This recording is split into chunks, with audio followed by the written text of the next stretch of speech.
सभी साथियों को मेरा जय मूल्यवासी और समता के आंदोलन में जो हमारे महापुरुषों ने जो योगदान दिया है, इनके विचारों को मैं अभिवादन करता हूँ।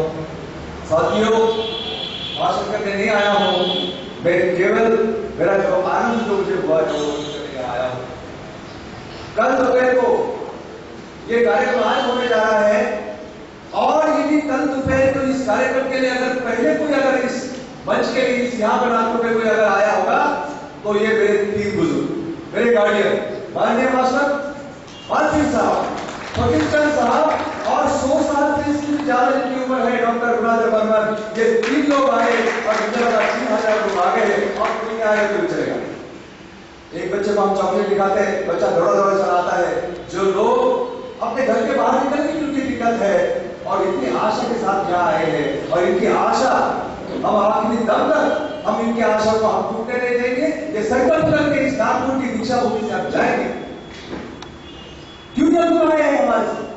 क्यों बार-बार एक के एक बुलावे के बाद केवल एक बुलावा? गुणाधर बर्मन साहब की थोड़ी बहुत उनकी तबीयत ठीक नहीं थी और वो बोले मैं नहीं आ सकता, उसके बावजूद भी वो ट्रेन पे चढ़े और वो नागपुर कैसे आए उनको भी पता नहीं था, नागपुर आप पहुंचे। क्यों ये बुजुर्ग आदमी क्यों आया है, क्या आशा लेके आया है हमारे से और क्यों फिर हम बार-बार इस आशा को रोकते रहते हैं? माननीय मानसिंह साहब कांशीराम साहब वक्ता है और उस कार्यक्रम के अध्यक्ष माननीय मानसिंह साहब है। आज ऐसे तीन हमारे गार्डियन, जिसको मैं अपने गार्डियन कहूंगा, ये गार्डियन हमारे में मौजूद है, हमें क्या संकल्प लेना चाहिए। दरअसल में साथियों, आज माननीय सुभचंद्र राम साहब का गुजरात में कार्यक्रम था। मैं खास उनको विनती किया कि साहब आप कुछ भी करके ये ऐतिहासिक कार्यक्रम का हो कि बार-बार ये कार्यक्रम होने जाने वाला नहीं है।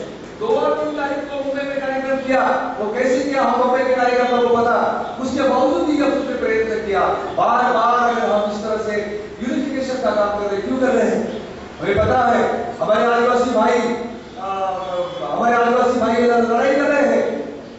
5 शेड्यूल और 6 शेड्यूल क्या है उनको पता नहीं है। बाबा साहब ने क्या किया 5 शेड्यूल में अकेले काम कर रहे हैं और हमें पता है मारे जाने वाले हैं। मेरा भाई जो इस देश का मालिक है, जंगल का मालिक है, उसको जंगल से उसको दहरा जा रहा है, उसको जंगल से बाहर भगा जा रहा है, वो मारे जाने वाला है, उसको पता नहीं है। तो हमारा क्या जिम्मेदारी बनती है? बाबा साहब के जो हम अपने आप को बच्चे कहते हैं, हमारी क्या जिम्मेदारी बनती है? हमारी जिम्मेदारी बनती है कि इनको इनके साथ मिलकर काम करें और तथागत गौतम बुद्ध जो आंदोलन चला है, सारे विश्व का सबसे पहला संस्थागत आंदोलन चला तथागत बुद्ध ने और सबसे पहली सबसे विश्व की सबसे बड़ी संगठन विश्व संघ का निर्माण किया और खून का एक कतरा भी, साथियों मैं आदिवासी भाई को कहना चाहता हूँ, खून का एक कतरा भी जमीन पे नहीं गिरा और एक मूल निवासी, एक शूद्र आदमी इस देश का सम्राट हुआ। विचार परिवर्तन सबसे बड़ा परिवर्तन होता है। आज तक विश्व में हथियार से परिवर्तन नहीं हुआ है, चाहे उसके पास कोई भी प्रकार का हथियार हो। हमारे पास विचारधारा है, हमारे पास हमारे महापुरुष तथागत गौतम बुद्ध है, हमारे पास कबीर जी, हमारे पास ये सारे महापुरुष हैं जो लोगों ने समता की लड़ाई चलाई। बाकी लोगों को ब्राह्मण ने तो वो धार्मिक बना दिया, ये लोगों ने समता की लड़ाई चलाई और इस देश में हम सम्राट देखे। इनकी जो विचारधारा है हम लोग भूल गए और गले में हमारा पटका है। हमारा जो गले में पटका आया, दरअसल मैं आपको ये कहना चाहता हूँ कि हमारे दुश्मन में इतना डर नहीं है, हमारे दुश्मन में इतना डर नहीं है, पर हमारी नालायकी के कारण हम गुलाम हो चुके हैं। दुश्मनी क्या है?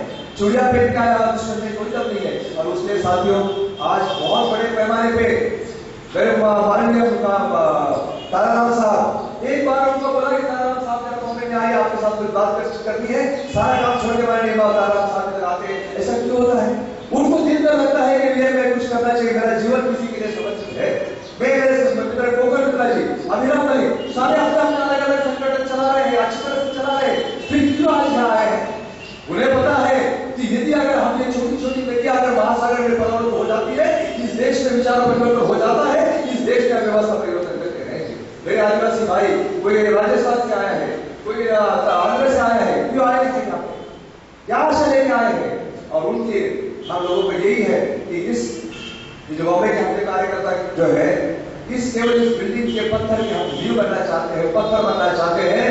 आप लोग जो 40 पॉइंट के हिसाब से चलेगा, हम अपना अहंकार छोड़ देंगे, सही मायने में मिशनरी काम करेंगे। बात से पिछली ऑर्गेनाइजेशन बार बार कहते हैं बार बार हम आपसे भी कहते हैं कि हम समता स्वातंत्र बंधुत्व और न्याय की व्यवस्था पे हमसे चल रहा है, मगर मुझे 15 साल में कभी कोई समता नहीं दिखाई, कभी कोई बंधुत्व भाव दिखाई नहीं दिया। दरअसल हमेशा बार बार हम एक दूसरे के बीच में झगड़े करते रहे, एक दूसरे को दुश्मन करते रहे। संगठन में मिसअंडरस्टैंडिंग, विचारों में बदलाव होता है, सभी लोगों का एक विचार नहीं हो सकता है, लोगों में विचार में बदलाव हो सकता है, पर इतना ही झगड़ा करो। इसलिए मेरे साथी ने बॉम्बे के साथ में बहुत अच्छी बात कही, संगठन में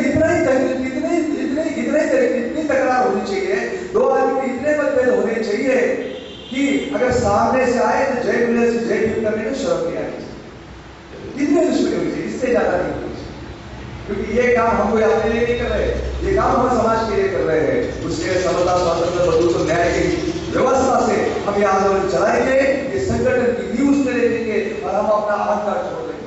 हम किसी को भी बदनाम नहीं करेंगे, ये हमने उसने नियम बनाए हैं, हम यहाँ पे किसी की बुराई नहीं करेंगे। दरअसल में ये सारा जो घटित हुआ 30 साल में जो घटित हुआ, 10% वो लोग जिम्मेदार है, 90% हम लोग जिम्मेदार है। और उसके साथियों तो ज्यादा वक्तव्य करने की यहाँ बात भी नहीं है और ये वक्त भी नहीं है। हमें तो आगे चल के दोपहर के बाद हमको क्या करना है, हमारे सारे लोग आए हैं, हम सब भाई कैसे एक बार फिर से आ सकेंगे। अस्तित्व कुछ दिन तक अगर अपना अस्तित्व बरकरार रखे, कोई चिंता का विषय नहीं है। नहीं तो हम कहेंगे तुम अपना संगठन पूरी तरह से बंद कर दो, ये भी नहीं।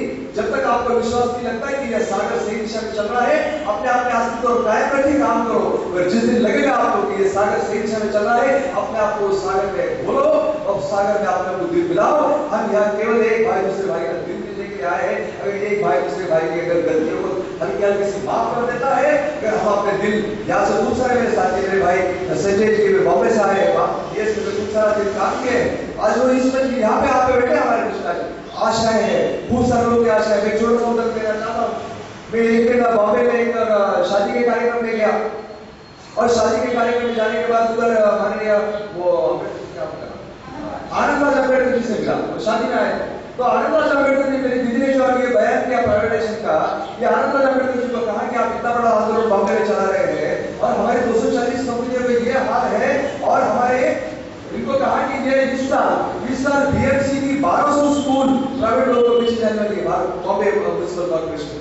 ये सारी बातें जब उनको कही तो आदमी की ईमानदारी देखो, उसने कहा कि साहब आप कह रहे हैं ये सही है, मैं आंदोलन चला रहा है ये भी सही है, पर जो आपने कहा इसमें से 1% भी मेरे पास याद नहीं है। एक दिन हम बैठते हैं और ये सारी बातें हमको समझाओ, हम लोगों को समझाएंगे। हम हमारे भाइयों से अलग क्यों है, क्योंकि हम